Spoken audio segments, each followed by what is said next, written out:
সৃজনী শিল্পগ্রাম থেকে বেরিয়ে গেছি, এখন যাচ্ছি আমার কুটির। তো এবার যাচ্ছি কোপাই নদীর দিকে, তাই তো? আমাদেরকে টুপি পরে দিয়েছে বা কিছু একটা সত্যি আছে, ওই দিকে লোকগুলো যাচ্ছে। ওই তো যাবোটা কোথা দিয়ে?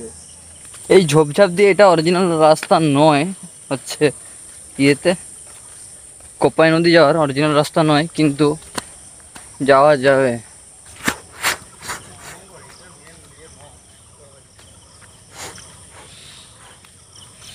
কাকু বলছি, এইখান দিয়ে হচ্ছে কোপাই নদী যাওয়া যায়? কোনটা? না মানে নদীর যে পাড়টা আর কি, নদীর পাড়।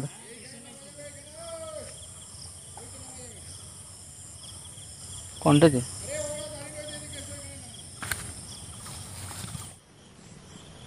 এখানে পা দিলে হড়কে পড়ে যাবো, ঠিক আছে? তো আর যাওয়ার কোনো রকম ইচ্ছা নেই কোপাই নদী, আর যাব না। এবার দেখো খালি পেছন দিকটা। কোপাই নদীর রাস্তা এটা নয়, এটুকু শিওর, কারণ এটা কোনো রাস্তা হতে পারে না। এটা পা দিলে হড়কে যাবে, এরকম একটা ব্যাপার। তো ঠিক আছে, চাপ নেই, পরে দেখছি আর কোনো যদি রাস্তা পাওয়া যায় টোটো কাকুর সঙ্গে কথা বলে, অথবা মোটামুটি নদীটা দেখলাম আছে জল স্থির আছে, কিছু নেই, জল স্থির আছে। শোরুম আছে এখানে, আমার কুটির শোরুম, ওখানে জিনিসপত্র পাওয়া যায় কিনতে। তো ওখানে ঢুকবো না এটাই ভাবছি।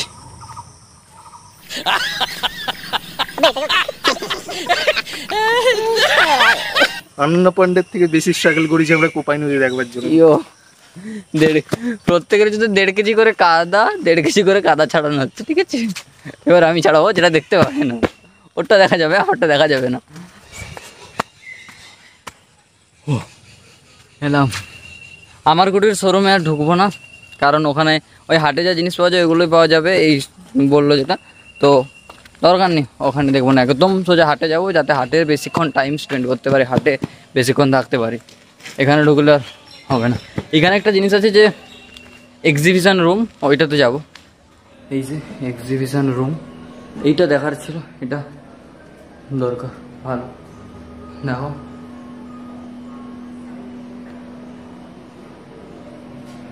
গণেশ ঠাকুরটা দেখো, শংসাপত্র কিছু, এই দেখো।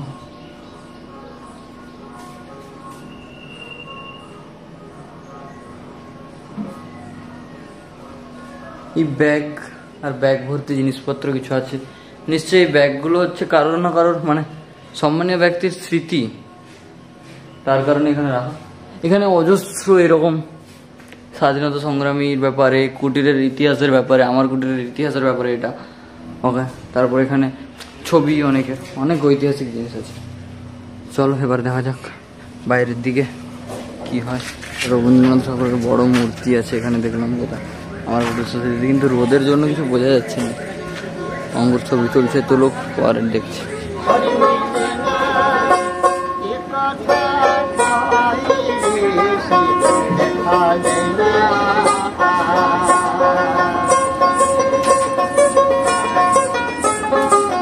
আমরা আমার কুটির থেকে বেরিয়ে গিয়েছি, এবার যাবো অন্য কোথাও। তো দেখা যাক কোথায় যাই। তো এইটা হচ্ছে সেই কোপাই নদী, ঠিক আছে? এইটা হচ্ছে কোপাই নদী, যেটা আমরা ওখান থেকে দেখতে পাচ্ছিলাম না। এখান থেকে মোটামুটি কাকু ব্রিজের ওপর একটা আনলো, এই ব্রিজটার ওপরে আনলো, দিয়ে হচ্ছে দেখালো। এখান থেকে দেখতে পাচ্ছি ভালোভাবে জল বইছে, এই যে জল বইছে কোপাই নদীর। তো ওই দিক থেকে নামা যায়, এবার কোনটাতে যাওয়া যায় আর যাবো না এই মুহূর্তে আর। তো মোটামুটি ওইদিকে যাওয়া যায়। এবার আপাতত এখান থেকে দেখতে পাচ্ছি কোপাই নদীটা। এবার কোথায় যাবো কাকু? বুদ্ধদেব মূর্তি, এই যে বুদ্ধ মূর্তি, এখান থেকে পুরো সূর্যটা অন্যদিকে পড়ছে, কিছু বোঝা যাচ্ছে না। এটা হচ্ছে বুদ্ধ মূর্তি, কি পঞ্চশীল, পঞ্চনীতি এইগুলো, এটা হচ্ছে বুদ্ধদেবের মূর্তি একটা আছে। তো এইটা দেখাতে আনলো কাকু এখানে। ওখানে রবীন্দ্রনাথের একটা মূর্তি আছে, মাঠটায় তালা লাগানো, তার জন্য ঢুকতে পারছি না আপাতত, কিন্তু আছে, ভালো বেশ দেখতে, বড় মূর্তি, বড়। এরপর আমরা এসেছি হচ্ছে প্রকৃতি ভবন নেচার আর্ট মিউজিয়াম, ঠিক আছে? প্রকৃতি ভবন নেচার আর্ট মিউজিয়াম এখানে।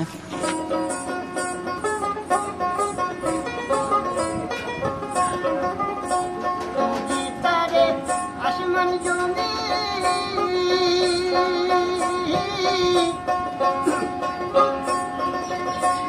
আমার চিনি নেই আমি তারে আসমান জমি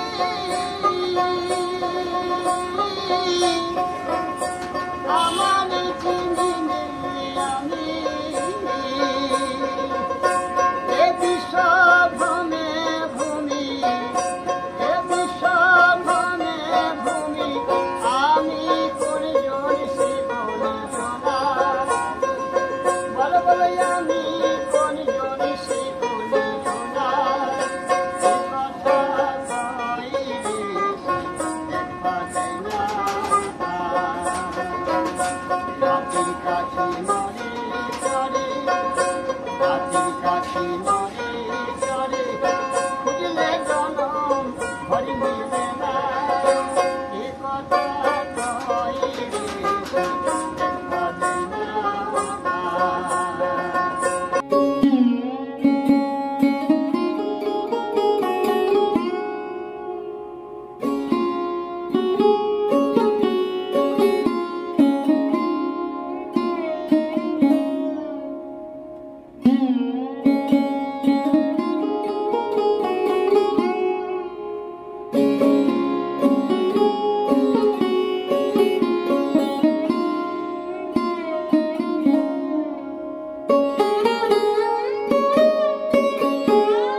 এর হচ্ছে ছাদে আছে ব্রোঞ্জ গ্যালারি ফার্স্ট ফ্লোর, ঠিক আছে। তো ছাদেও কিছু গ্যালারি আছে, তো চলো দেখে আসি সেই ছাদের গ্যালারিতে কি আছে।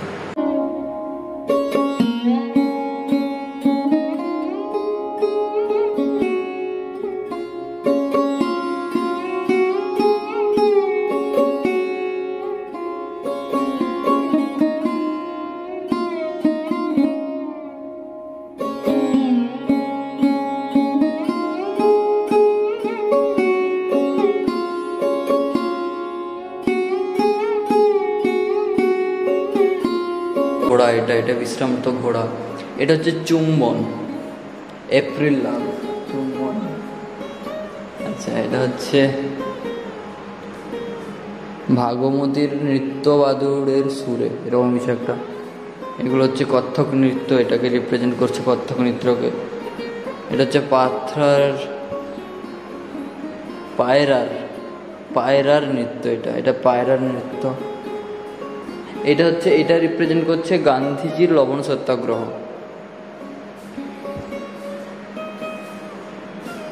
এটা হচ্ছে বিশ্বকাপের গোল যে হয়েছিল, এটা তাকে রিপ্রেজেন্ট করছে। এটা এরকম আছে, অনেক রকম আছে, ভালো বেশ। তো এটা আর একটা গ্যালারিতে ঢুকছি, গ্যালারি নম্বর 3 and 4, এইখানে ঢুকছি।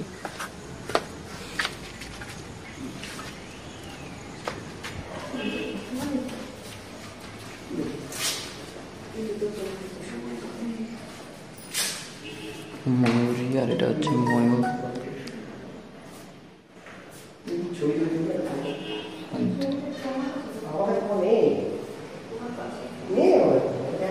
এখানে অনেক আছে, ওইদিকে ভেতরে আছে, এইদিকে আছে।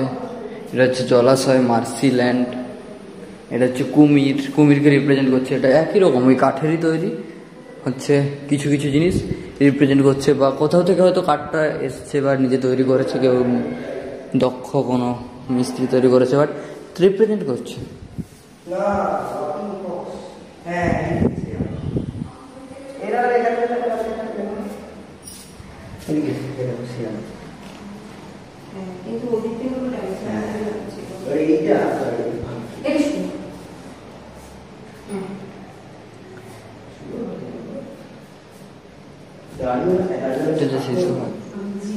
সর্বোপরি ভালো জায়গাটা সামনে। তো এবার যাব সোজা সোনাঝুরি হাটে। তো চলো একদম ওখানে হাটের ওখানে গিয়ে দেখা হচ্ছে।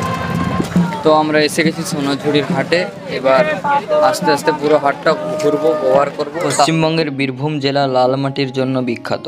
এই জেলাকে আমরা সকলেই লাল মাটির দেশ হিসাবে চিনি।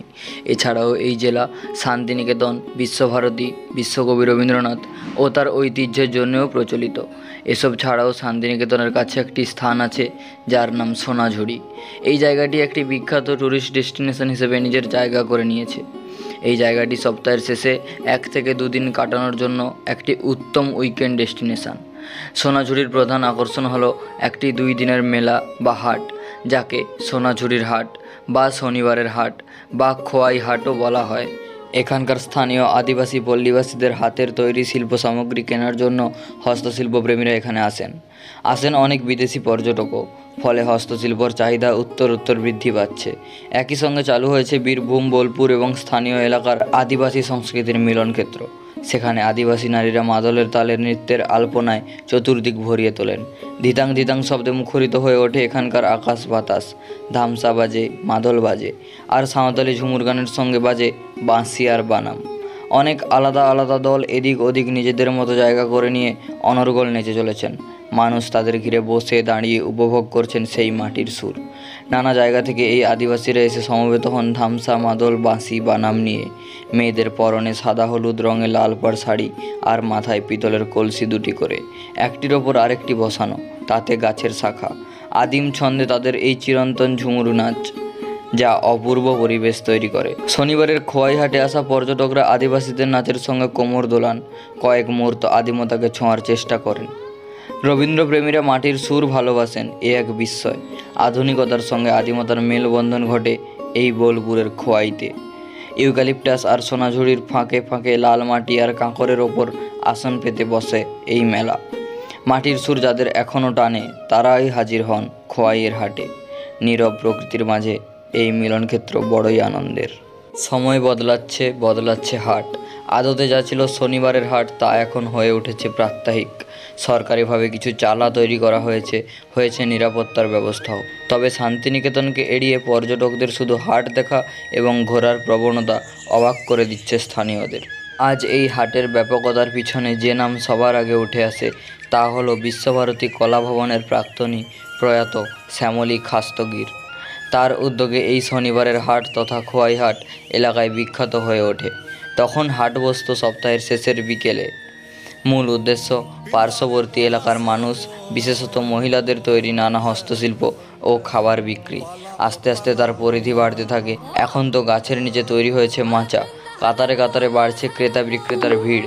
খোয়াইয়ের হাট আজ বহু মানুষের কাছে কর্মতীর্থ।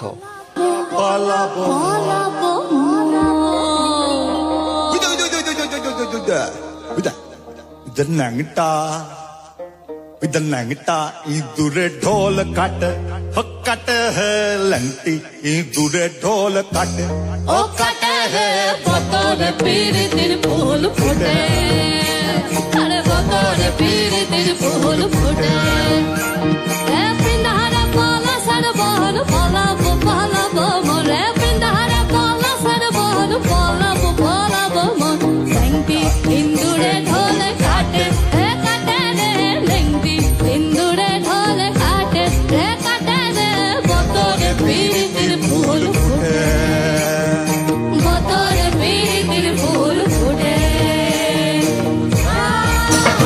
পুরে রাই নাচির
তো এইমাত্র রুমে এসে পৌঁছলাম সোনাঝুরির হাট থেকে। অনেক কষ্ট হয়েছে, অনেক হাঁটা চলা হয়েছে, পা ব্যথা করছে, তো তাই আর রাস্তায় কিছু দেখায়নি, সোজা রুমে এসে গেছি। তো এই ভিডিওটা অর্থাৎ শান্তিনিকেতনের সেকেন্ড পার্ট এতটাই। এরপরে আর একটা পার্ট আসবে যেটা থার্ড পার্ট, সেটাই হচ্ছে লাস্ট দিন। আমাদের 2 দিনের লাস্ট দিন ছিল শান্তিনিকেতনের, সেটাতে কঙ্কালীতলা, খোয়াই নদীর কিছু অন্য একটা অংশ এইসব দেখানো আছে। অবশ্যই আসবে থার্ড পার্ট, সেই থার্ড পার্টটা আরও ভালো হবে। তো এটা এতটাই, ভালো লাগলে লাইক করো, কমেন্ট করে জানাও কেমন লাগলো। অবশ্যই কমেন্টে আমাকে সাজেশন দিতে পারো যে কী কী ডেভেলপমেন্ট করতে হবে। এছাড়া বন্ধুদের সঙ্গে শেয়ার করো, অবশ্যই ভিডিওটা শেয়ার করো। আর যদি চ্যানেলে নতুন হয় তাহলে সাবস্ক্রাইব করে বেল আইকনটা ক্লিক করে যেও। দেখা হবে আবার পরের ভিডিওতে, অর্থাৎ পরের পার্টে। তো আজকের মতো এতটাই।